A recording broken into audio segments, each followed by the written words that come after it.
Olá, olá, minhas queridas amigas, meus queridos amigos, votos de paz, de bem, que Jesus e os benfeitores da espiritualidade possam nos envolver e manter em paz. É sempre uma alegria me dirigir a cada um de vocês, ouvintes e internautas da Web Rádio Fraternidade, a emissora do bem na internet, que ajuda diariamente a construir um mundo melhor. Dando sequência ao nosso programa semanal, ao Encontro de Jesus. Estamos nos aproximando do nosso episódio 50. Que alegria, meus amigos! Hoje eu quero conversar sobre o Evangelho em ação, ou um Evangelho de ação. E por quê? Uma pergunta que eu me faço todos os dias é se o nosso compromisso com o Evangelho é um compromisso de conduta ou é um compromisso de crença? Se nós pararmos para pensar, são as duas coisas, porque a gente crê em Jesus. A gente crê naquilo que Jesus deixou para cada um de nós, seus ensinamentos de amor, de perdão, de imortalidade. Mas observem, não basta acreditar. Não basta crer na presença de Jesus e nos seus ensinamentos. Nós precisamos agir e nos conduzir tal qual esses ensinamentos. Daí, o Evangelho que hoje nós agasalhamos sob uma leitura espírita é sim um compromisso de crença, que evoca de cada um de nós um compromisso de conduta, de agir da forma como nós acreditamos. E para que a gente possa meditar sobre esse Evangelho de conduta, esse Evangelho de ação, eu quero contar uma história, em verdade, um trecho do Evangelho de Jesus extraído de Mateus no capítulo 17, quando narra o evangelista que um dia Jesus tomou 3 dos seus discípulos mais próximos. Meus amigos, Jesus tinha 12 discípulos, mas 3 deles eram próximos, o que a gente poderia chamar de um petit comité, ou seja, um pequeno grupo dos discípulos que estavam com Jesus em momentos mais sublimes, por exemplo, na transfiguração do Tabor, quando Jesus, próximo à sua desencarnação, ele vai orar no Horto das Oliveiras. Refiro-me a Simão Pedro, o discípulo mais velho, a João, que nós chamamos o discípulo amado, e a Tiago maior, que tem esse sobrenome maior para diferenciar de um outro Tiago, o Tiago menor. Então esses 3, Simão, Tiago maior e João, eram os mais próximos. Sobem com Jesus num monte chamado Tabor. E lá em cima, Jesus participa de uma verdadeira reunião mediúnica, porque ele se transfigura. Diz o evangelista que o seu rosto fica iluminado, as suas vestes resplandecentes, e ao seu lado era possível divisar 2 personalidades do Antigo Testamento. Uma era Moisés, outra era Elias. E naquele instante Simão Pedro olha para aquele fenômeno mediúnico, a transfiguração, e diz assim: Senhor, como é bom estar aqui. Era o êxtase, era a alegria de fazer parte daquele colóquio. E ele: mestre, deixa que nós construamos 3 cabanas, uma para você, outra para Elias, outra para Moisés. Mas Jesus redargue aquele coração: Simão, Simão, é bom participarmos das alegrias do alto, mas tão bom é que nós, depois de recebermos essas alegrias, possamos descer à planície para levar a mensagem, levar a nossa conduta aos necessitados. Somos nós que muitas vezes participamos das reuniões mediúnicas, participamos de algum fenômeno de natureza espiritual e a gente se embevece, mas tudo aquilo tem a função de evocar em nós o compromisso de agirmos no bem, de sermos cada vez mais caridosos, bondosos, despertar o amor em nós, porque era isso que Jesus fazia com Pedro. Olha, se você acha que bom é estar aqui, é verdade, mas nós precisamos descer da montanha para atender àqueles que são os desgraçados da planície, àqueles que são os necessitados que nos esperam lá embaixo. E eles desceram. E a mensagem que vem logo em seguida da transfiguração no Tabor é a passagem do menino epilético ou do menino que se atirava no fogo e na água. Porque enquanto Jesus subia com 3 discípulos, os outros 9 ficaram na planície. E aqueles 9 foram apresentados a um menino que o pai dizia: cuidem do meu filho, porque ele ora se atira no fogo, ora se atira na água. Eu preciso que vocês o curem, eu preciso que vocês o libertem. Era um caso de, vamos colocar assim, de obsessão. As obsessões na época eram conhecidas como os daimones, porque as pessoas eram tidas como endemoniadas. E eles ficaram a noite inteira gritando palavras de forte teor moral: afasta-te deste menino, deixa-o em paz, propicia que ele volte à rigidez orgânica. Mas nada. O menino continuava girando no chão, atirando-se de um lado, atirando-se do outro, quando, já de manhã, Jesus e aqueles 3 que haviam subido descem, e o pai do menino: mestre, olha pelo meu filho, cuida dele, porque durante a noite os seus 9 discípulos não conseguiram afastar esse espírito que se apossessa dele. E Jesus: em nome de Deus, nosso Pai, eu te ordeno, espírito, afaste-se desse jovem.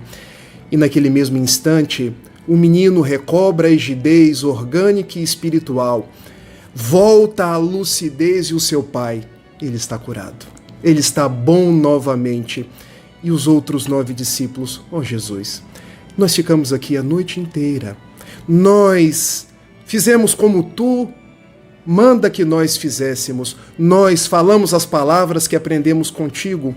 Ao que Jesus lhes resguarda: ora, para esse tipo de espíritos é preciso oração e jejum.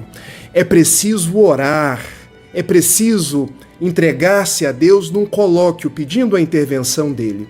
Mas é preciso também jejum. E jejum aqui não é ausência de alimentos, é castidade de valores, ou seja, é ter o coração puro, é ter o coração nobre, é ter ascendência moral para poder, em conversando com espíritos trevosos, pedir que eles se afastem. Essas 2 passagens que vêm em seguida, começando ali no Evangelho de Mateus, capítulo 17, nos traz uma forma de pensar. Veja, Simão Pedro queria continuar na vida contemplativa da montanha. Mestre, bom seria que nós ficássemos aqui. Deixa-nos fazer 3 tendas, uma para ti, outra para Elias, outra para Moisés. Mas Jesus redargue a Pedro: é preciso descer, porque lá embaixo há um espírito que se apossa de um menino, e o pai dele, sem saber o que fazer, vem até nós, precisando de abrigo, de consolo, de esclarecimento. Não adianta, Simão, nós ficarmos na vida contemplativa enquanto os necessitados estão lá embaixo sofrendo. Não adianta, Simão, nós ficarmos nessa reunião mediúnica tão somente, onde vocês estão deslumbrados com a presença de Elias e Moisés em espírito, enquanto lá embaixo as pessoas sofrem. Porque o meu evangelho é um evangelho de ação, é um evangelho de conduta, é o evangelho de nós ajudarmos uns aos outros, tanto quanto nos seja possível. Vamos descer, Simão, porque as alegrias que recebemos é para repartir, porque tudo aquilo que recebemos do Pai é para que nós sejamos a nossa melhor expressão e façamos o bem tanto quanto nos seja possível. Essa narrativa é de Dona Amélia Rodrigues, neste livro notável, intitulado Primícias do Reino, da psicografia de Divaldo Pereira Franco, que eu recomendo cada um de vocês que leiam, que absorvam as pérolas do Evangelho, e eu agora repito a indagação que eu fiz inicialmente. O nosso compromisso com o Evangelho é um compromisso de crença ou de conduta. Porque Simão Pedro, João e Tiago queriam ficar no monte, lá em cima, naquela reunião mediúnica, extasiados com a beleza da transfiguração do Mestre, extasiados com a aparição de 2 espíritos, 2 profetas do Antigo Testamento. Mas Jesus, o nosso compromisso, após nós crermos, é descer para ajudar. Lá embaixo tem um menino aflito, obsidiado. Lá embaixo tem um pai que ama o seu filho e que quer vê-lo são, saudável, pronto a estabelecer os seus dias perante a vida. Meus amigos, não basta estar na igreja, é preciso agir no mundo. Não basta estar no nosso culto religioso, nas nossas palestras espíritas, que são boas e nós precisamos dela. É preciso estar na polis, termo que em grego quer dizer cidade. É preciso estar no dia a dia, servindo as pessoas, ajudando dentro do nosso próprio lar, ajudando no nosso ambiente de trabalho, ajudando o mundo a viver em paz, ajudando as pessoas nas suas necessidades mais íntimas, nas suas propostas de se tornarem igualmente pessoas melhores. Então Jesus faz um convite a cada um de nós nos dias de hoje. Não basta estarmos numa vida contemplativa, de uma contemplação que o credo religioso nos convida. É bom contemplar, é bom estar num ambiente que nos propicie ficar em paz, conectados com Jesus. Mas a nossa conexão maior é quando ajudamos as outras pessoas. É quando fazemos o bem, é quando enxugamos lágrimas, é quando matamos a fome, é quando conseguimos terminar uma discussão, é quando nos tornamos arautos da paz. Que desçamos do monte, onde aprendemos a ouvir sobre paz e na planície possamos construir a paz. Que desçamos do monte, onde ouvimos falar sobre o amor, e na planície possamos nós nos afastar do ódio e, tal qual o beija-flor, colocar gotículas de amor na vida das pessoas. Que desçamos do monte, onde ouvimos tantas palavras, tantas poesias, tão belas pregações sobre o Evangelho e coloquemos o Evangelho em ação todos os dias. Por essa razão, Allan Kardec, quando codificou a doutrina espírita, codificou com o lema da planície: fora da caridade não há salvação. Porque no monte a gente ouve falar de caridade.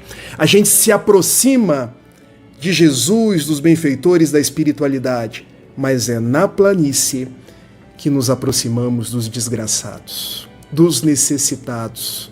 É com nossas mãos, é com nossos olhos, é com o nosso verbo que colocaremos tudo aquilo que aprendemos em atitudes, em gestos, em propostas para um mundo melhor.